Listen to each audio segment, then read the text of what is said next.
Stsenaariumi idee tuli siis tegelikult ühest õudusjutust, mida rääkis mu onu mulle, kui me käisime telkimas perega.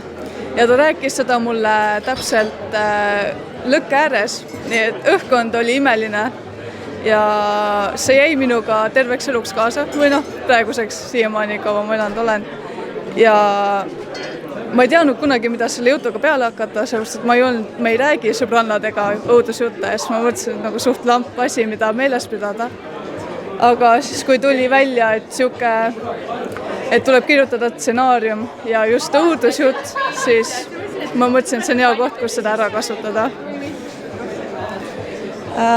Ma võtsin oma tiimi, ma sain kokku peamiselt koolist, sellepärast, et kuna see oli rohkem koolisisene tegevus mul, siis ma võtsin selle koolist. Mu sõbrannad ja klassiõed olid kõik valmis aitama.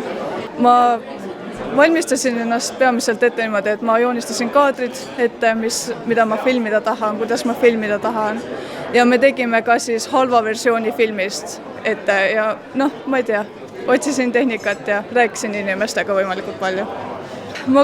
Mul eeskuju ei olnud, ma ei tea, ma võtsin kõik oma peast ja vaatasin, kuidas läheb. Alguses oli hästi ebakindel tunne, sellepärast, et ikkagist esimene film ja ma pole seda kunagi varem teinud, aga kui filmi kokku sain ja pildi sain ette, siis oli veidi kindlam. Eks vahepeal on küll tunne, et kindlasti saaks paremini, aga kuna aeg oli piiratud ja varustus, tehnika ja siuksed asjad olid kõik piiratud, siis ma olen väga rahul sellega, mis ma sain.